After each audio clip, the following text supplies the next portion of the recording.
मतलब कि आप फिर इसका मतलब है 300 को वोट देने दो, पर 5,000 वोट तो मत काटो। वो तो हमारे कानून की तो जो बेसिक मूल सिद्धांत यही है कि एक इनोसेंट को नहीं पनिश करना चाहिए, Correct. चाहे कितने गिल्टी लोग स्पॉट फ्री चले जाएं। Exactly that is the principle. Exactly. और मुझे नहीं लगता कि इवन अगर आपको ये 300 350 इनएलिजिबल लोगों को निकालना है तो उसके लिए इतनी बड़ी कॉम्प्रिहेंसिव एक्सरसाइज की जरूरत फॉर्मेट है ना, फॉर्मेट है ना, Precisely. फॉर्मेट है। कोई रिपोर्ट करेगा कि साहब ये यहाँ का रहने वाला नहीं है, इसको, वो तो साफ फॉर्मेट, आप जैसे कुरैशी साहब ने कहा, वो इसीलिए तो है। और मान लीजिए 300, मैं कहता 600, तो इलेक्शन कमीशन भी है कि भाई मेरे इलेक्शन में 600 लोगों ने वोट किया, मैं 300 वोट से हारा, तो ये 600 लोग फॉरेनर थे, तो इलेक्शन रद्द किया जाए। और सारे बिहार में अगर 300-400 लोग हैं तो उससे किस इलेक्शन पे फर्क पड़ेगा? तो योगेंद्र जी आप बताइए, इसके पीछे राजनीतिक षड्यंत्र है या वाकई में एक जेन्युइन एक्सरसाइज? तो साहब मैं क्या कहूँ, SIR क्या नहीं है, पहले तो ये हम देखते हैं। नंबर 1, SIR वोटर लिस्ट का रिवीजन नहीं है। जी हाँ। ये वोटर लिस्ट को कोरे कागज पर नए तरीके से लिखने का एक तरीका है। ठीक। खुद इलेक्शन कमीशन कहता है डी नोवो, तो रिवीजन शब्द तो हम छोड़ ही दें। नंबर 2, ये कोई पुराने किए हुए काम की रीइटरेशन या रिपीटिशन नहीं है। बार बार मीडिया में बोल बोल के सबकी जुबान पे चढ़ा दिया है कि 2003 में जो SIR हुआ था, 2000 इतने में हुआ था। अरे भाई कभी नहीं हुआ ये SIR, जैसा कि जो आप कह रहे हैं, स्पेशल इंटेंसिव रिवीजन नाम की चीज इस देश में कभी नहीं हुई। नंबर 2, जो ये एन्यूमरेशन फॉर्म लोगों से मंगवाना, कागजात मांगना, हर आदमी से जो ऑलरेडी लिस्ट पे है उससे कागजात मांगना, इस देश के 75 साल में कभी नहीं हुआ। और आप दोनों से बड़े गवाह इस बात के कोई हो नहीं सकते। नंबर 2 ये नहीं है। नंबर 3, ये वोटर लिस्ट को क्लीन करने की प्रक्रिया नहीं है। क्लीन करना मतलब उसमें डुप्लीकेशन, उसमें गलत नाम, उसमें जंक एंट्रीज। ये मैं इस आधार पे कहता हूँ सिब्बल साहब कि बिहार में, आप तो कोर्ट में थे, हमने सुप्रीम कोर्ट में डेटा पेश किया कि बिहार की जो फाइनल वोटर लिस्ट थी 30 सितंबर को जो बनी थी, उसमें 5 लाख डुप्लीकेट नाम ऐसे थे जो उसी कॉन्स्टिट्यूएंसी में डुप्लीकेट थे।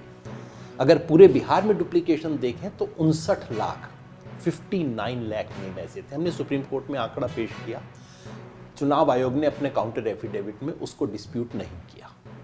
नंबर 2, हमने सुप्रीम कोर्ट में बताया कि 75,000 एंट्री ऐसी हैं जो ब्लैंक हैं, name blank, father name blank, हमने कोर्ट में पेश किया। इलेक्शन कमीशन ने किसी को डिस्प्यूट नहीं किया। अभी और आपको हैरान चीज बता दिया, बिहार की वोटर लिस्ट में सिब्बल साहब हमने नाम दिखाए कोर्ट के सामने, नाम कन्नड़ और तमिल में लिखे हुए थे। This is the voters list of Bihar. हमने दिखाया कि एक ही फोटोग्राफ हमें, क्योंकि पूरे बिहार के मिले नहीं थे। देश है, आपको क्या इसमें आपत्ति होता है? वाह वाह, मैं कहा इतना कि खुशी से मरना जाते घर एतबार होता है कि मतलब कन्नड़ और तमिल में लिख रहे हैं। अच्छा, मजे की बात सिब्बल साहब ये है, ये 30 सितंबर की वोटर लिस्ट में था। वोटर लिस्ट में रिवीजन 17 अक्टूबर तक हुआ। इनमें से एक भी एरर को रिमूव भी नहीं किया गया। जो एरर सुप्रीम कोर्ट के एग्जाम्पल दिखाए गए थे, हैंडफुल एग्जाम्पल जो हमने दिखाए थे, उनमें से एक भी एरर रिमूव नहीं किया गया। इसलिए मैं पूरी जिम्मेवारी से कहता हूं कि इसका वोटर लिस्ट करेक्शन से कोई ताल्लुक नहीं है। और हमारे CEC साहब आपके फॉलो में जो है, वो तो प्रेस कॉन्फ्रेंस में कह चुके हैं कि हमें डी डुप्लीकेशन सॉफ्टवेयर की ज़रूरत ही नहीं है। प्रेस कॉन्फ्रेंस में कहा है, तो इसलिए वो नहीं है। नंबर 4, जो आपने इशारा किया, इसका फॉरेनर्स को निकालने से कोई ताल्लुक नहीं है। ये एक तो हमने देख लिया, बिहार में हो गया। आप कह रहे हैं 300, कोई कहता है 400-500, लेकिन हर कोई कहता है अगर 500 भी हैं तो उनमें से 400-450 नेपाली हिंदू औरतें हैं। बिहार में फॉरेनर की प्रॉब्लम नेपाली हिंदू औरतों की प्रॉब्लम है।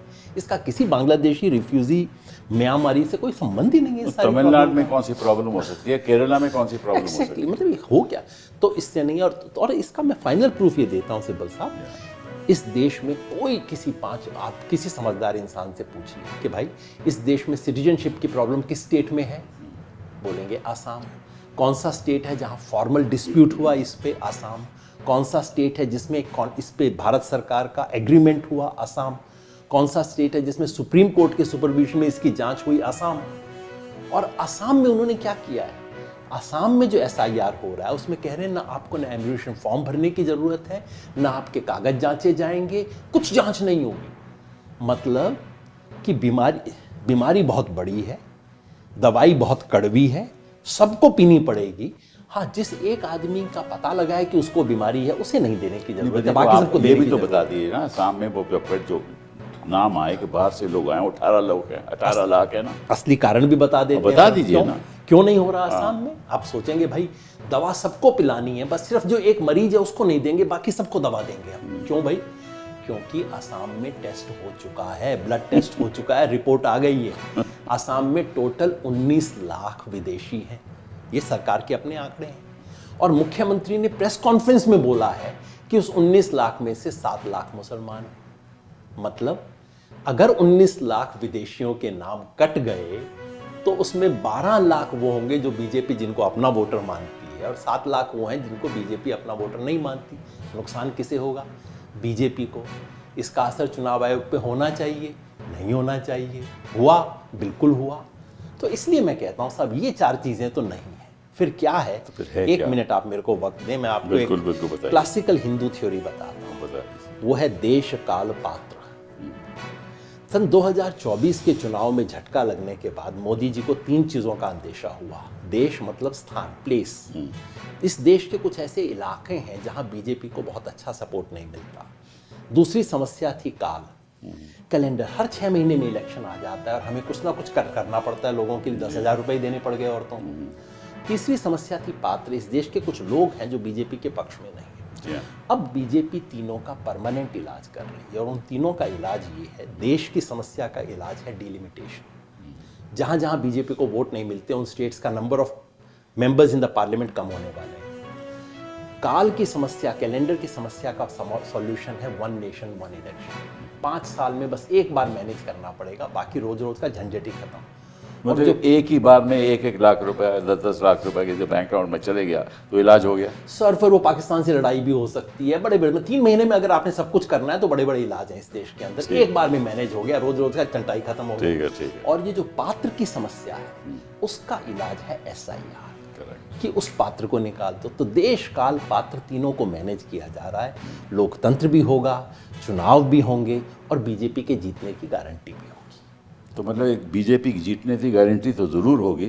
चुनाव होंगे, चुनाव का मतलब थोड़ा उनका अलग है और हमारा अलग है। देखिए, रेस 2 तरह की हो सकती है ना। एक तो रेस है कि हम दोनों एक फर्श के ऊपर दौड़ रहे हैं, एक ग्राउंड पे दौड़ रहे हैं। दूसरी रेस ये हो सकती है कि मैं तो मैदान पे दौड़ूंगा और सिब्बल साहब को कहूंगा तुम पहाड़ी के ऊपर दौड़ो, और हम चेक कर लेंगे 100 मीटर कौन कितने में दौड़ता है। तो ये खेल हो रहा है इस वक्त, इसलिए बहुत डीप सेंस में पॉलिटिकल है। और अनफॉर्चुनेटली, और बहुत अफसोस के साथ कहना पड़ रहा है इन 2 बहुत सीनियर लोगों जिन्होंने इलेक्शन कमीशन में रहे थे, आज जो इलेक्शन कमीशन की भूमिका है वो रूलिंग पार्टी के एक्सटेंडेड आर्म से ज़्यादा लगती नहीं है। बोलते वक्त भी कई बार मैं इलेक्शन कमीशन, रियलिटी है। इलेक्शन कमीशन, भारत सरकार और बीजेपी तीनों के अंदर जो बाउंड्री वॉल्स हैं कुछ लगती